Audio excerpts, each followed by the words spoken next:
আসসালামু আলাইকুম ওয়া রাহমাতুল্লাহ। সম্মানিত ভিউয়ার্স, আশা করি সকলেই ভালো আছেন।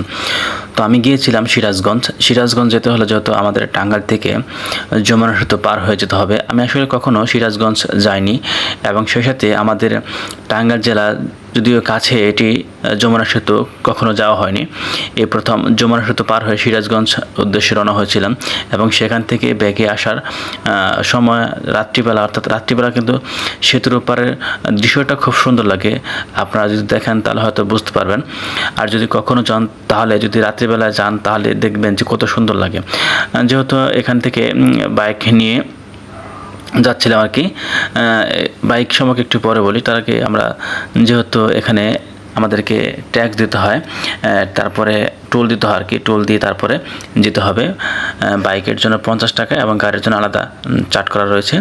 তো যাই হোক, আমরা টোল দিয়ে আর কি যাচ্ছি। দেখতে পাচ্ছেন আসলে যে লাইটগুলো দেখতে পাচ্ছেন আসলে অসম্ভব সুন্দর লাগতেছিল রাত্রিবেলা, এবং গাড়িগুলোর আলোতে আরও ব্রিজটা খুব সুন্দর হচ্ছিল। আমরা এখনও ব্রিজের উপরে উঠি নাই, সাইডে রয়েছে এখন পর্যন্ত।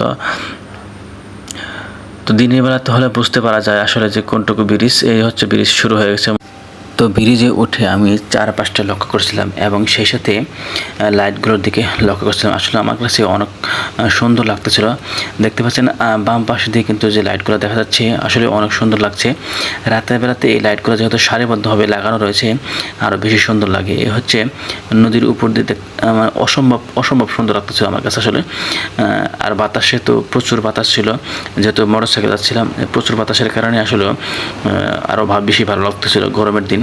তো এখন আসি বাইকের কথা। সেটা হচ্ছে আমরা যখন গেলাম তখন দুজন মিলে বাইকে যাচ্ছিলাম হচ্ছে রাইডারে। 50 টাকা 100 টাকা এবং টোল ছিল 50 টাকা। 150 টাকা দিয়ে আমরা সিরাজগঞ্জ গিয়েছিলাম এবং আসার সময় সন্ধ্যা হলো, যেটা আমরা কোটটার মোড় থেকে যখন ব্যাগে চলে আসবো, অর্থাৎ যমুনার পার এই পারে চলে আসবো, অর্থাৎ যমুনা সেতু পার হয়ে এই পারে আমরা টাঙ্গাইলে পদার্পণ করবো। সেক্ষেত্রে দেখা যাচ্ছে যে আমরা অনেক সময় দাঁড়িয়ে থেকেও ওইভাবে গাড়ি পাচ্ছিলাম না, এবং যদি পাচ্ছিলাম দেখা যাচ্ছে দুইজন শুধু যমুনা সেতুটা পার করে দেবে, তার জন্য 400 বা 300 টাকা যাচ্ছিলো। আমরা আসলে ভাবলাম যে এত টাকা কেন। পরে ভাবলাম যে হয়তো ঈদের সময়, তাছাড়া দেখতে আমরা যা দেখলাম যে এখানে রাইডাররা কিন্তু এই পারে আসার সময় ভাড়া কমে না এবং ওই পারে যাওয়ার সময় কিন্তু ভাড়া একটু বেশি নিয়ে থাকে। আর একটি কথা হচ্ছে, যেহেতু সন্ধ্যা হয়ে গেছিলো এই কারণে তারা একটু ভাড়া বেশি যাচ্ছিলো। তো মূলত আমরা গিয়েছিলাম দুই ভাইরা মিলে ওই পারে আর কি ঘোরার জন্য সিরাজগঞ্জ শহরে। তো আমরা যখন অনেক দর কষাকষির পরেও রাইডারদের কমিয়ে আনতে পারিনি, তখন আমরা কি করব, যেহেতু 300 নিচে তারা আসবে না, এর জন্য আমরা কি করলাম, একটু মোড় থেকে একটু সামনের দিকে এগিয়ে আসলাম। এগিয়ে এসে এক পাশে দাঁড়ালাম। দাঁড়ানোর পরে একটি ভাই, যার বাইকে আমরা উঠেছি, ওই ভাইটি আসলো এবং তাকে সিগন্যাল দিলাম। বললাম, ভাই আমাদের কি ওপারে নিয়ে যাওয়া যাবে? উনি বললো যে হ্যাঁ, নিয়ে যেতে পারবো, এখানে 200 টাকা লাগবে। আসলে এপার থেকে এপারে আসতে বেশি সময় লাগে না। বাইক আসলে মোটামুটি 8 থেকে 10 মিনিট সময় লাগে।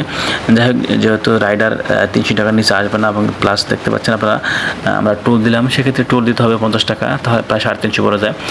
5 মিনিট বা 10 মিনিটের রাস্তা 350 টাকা একটু বেশি হয়ে যায়। এই জন্য আমরা একটু দর কষাকষি করলাম। দর কষাকষি করার পরে আমরা যখন বুঝলাম যে আর কমে হবে না, সেক্ষেত্রে আমরা একটু সময় নিলাম, নিয়ে একটু এগিয়ে আসলাম। এগিয়ে আসার পরে বাড়ির সাথে আমরা 200 টাকার বিনিময়ে কন্ট্যাক্ট করলাম, টোল উনি দিবে। যাই হোক, মোটামুটি ভাইটি আমাদেরকে নিয়ে আসার জন্য ভাইটিকে অসংখ্য ধন্যবাদ জানিয়েছি। আসলে দেখতে পাচ্ছেন এখানে দুই পাশে লাইট আর উপরে লাইট অসম্ভব সুন্দর লাগছে। আসলে ব্রিজে উঠলে, যমুনা সেতুর উপরে উঠলে, রাত্রিবেলা যদি উঠেন তাহলে দেখতে পারবেন অনেক আনন্দ পাবেন, সেই সাথে অনেক মজা লাগবে। দিনের বেলার থেকে রাত্রিবেলায় অনেক সুন্দর লাগে, লাইটগুলো ঝলমল করে। দূর থেকেও এই লাইটগুলো, অর্থাৎ আমাদের বাড়ির পাশ থেকেও যদিও দেখা না গেলেও আমাদের 1 থেকে 3-4 মাইল দূরে গেলে মোটামুটি লাইটগুলো আমরা দেখতে পাই।